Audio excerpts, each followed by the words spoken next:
はい、皆さんこんにちは、西岡義人です。今日はですね、久しぶりにドロー解説をやっていきたいなと思います。結構恒例な企画なんで、今年のスタートの1大会目、ドロー解説やるのを忘れてしまいました。申し訳ございません。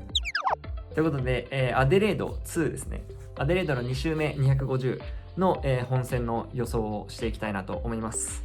まずですけども、僕は今回、予選ですね、入ってます。そして、今日予選の1回戦が終わって、明日予選の決勝です。で、あと1つ上がれば本戦っていう形ですね。250にしてはかなりレベルの高い、250かなと思います。前後も控えてますので、みんな最終調整としてここに出てくるかなと。もう1大会シドニーもあるんですけども、僕は今回は前の週もアデレードにいたので、アデレードで大会に出ていこうと思ってます。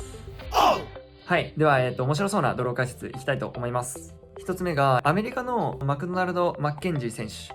と、ちょっとね、読み方がわかんないんですけど、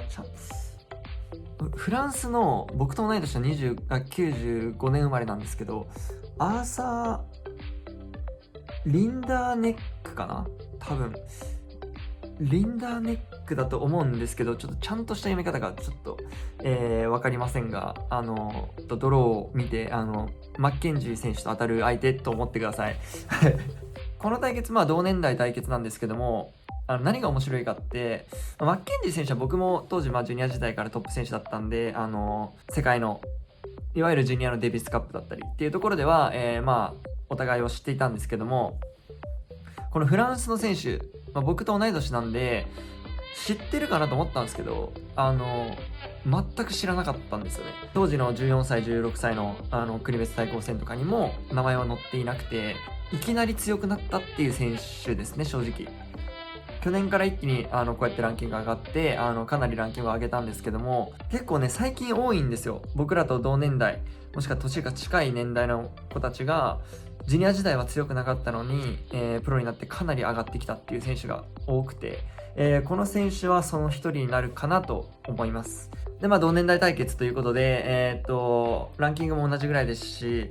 かなりここは面白い対決で、このフランスの選手が、身長でかくて、ビッグサーバーなんですよね。で、各ショットもかなり威力があってっていうテニスなので、かなりこの、一発でポイントが取れるっていう強みはかなりあるかなと思います。ただマッケンジー選手の方がストローク戦になってくると、かなり、安定もしてるので、分があるかなと思うので、このパワー勝負っていうところをどう乗り越えてくるかっていうのが、鍵かなと個人的には思ってます。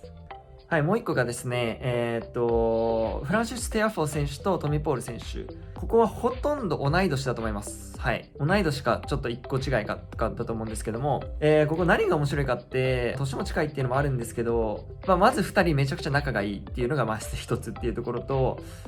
いやー、結構ね、お互いなんか僕は面白い、なんか近いテニスをするなっていうのを結構思ってて、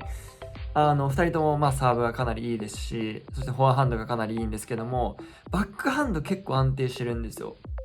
で、ティアフォー選手の方が、なんかいろいろできるような、なんか結構エンターテインメントなイメージなんですけども、ポール選手意外と器用なんですよね。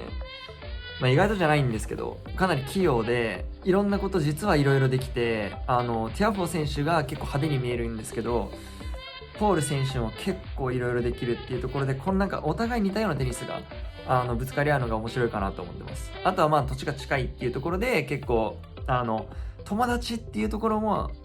勝負の中ではかなり面白みの出てくるところではありますね。お互い負けたくないはずなので。なのでここは結構バチバチかなと思います。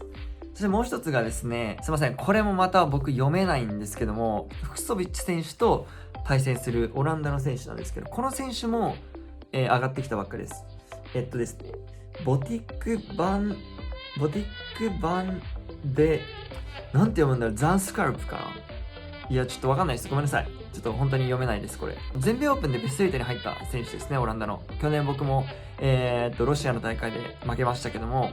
先ほど話したフランスの選手と同様で、この選手も僕同年代なんですけども、当時は全くいなかったですね。はい。全く知らない選手です。今年の全米から一気に上がってきたっていう感じですね。その選手かなり勢いもあるので、先週の大会、メルボルンの ATP250 でも、いい結果残してますし、ここもかなり1回戦から面白い対決なんじゃないかなというふうに思ってます。今ここで挙げた中で、2人いるじゃないですか。この僕がジュニアの頃、僕は正直そのジュニアの頃一応その世界の一番上のところでは戦ってはいたので、いろいろ選手も知ってはいるはずなんですけど、そこに全く僕も知らない選手がいるっていうところで、今もうすでに2人いるじゃないですか。これが結構僕はすごいことだと思ってて、若い頃から活躍してないと強くなれないんじゃないかみたいなところってもちろんあるんですけど、もちろんそれは超大事なんですけど、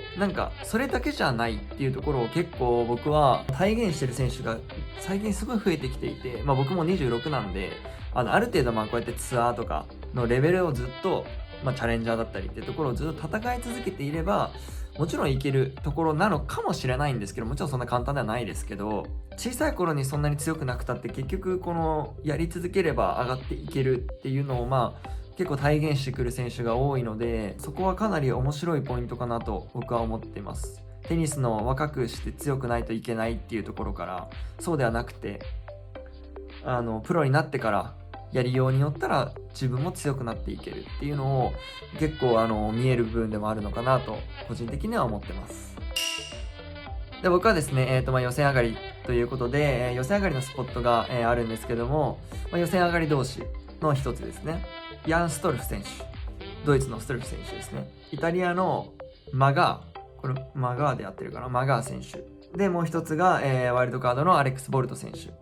ここですね。この5つのスポットです。今回1人辞めてるので、ラッキールーザーも1本入って、5つのスポットの中に明日決まります。ということで、アデレード2のドロー解説でした。本戦上がって結果出せるように頑張ります。応援よろしくお願いします。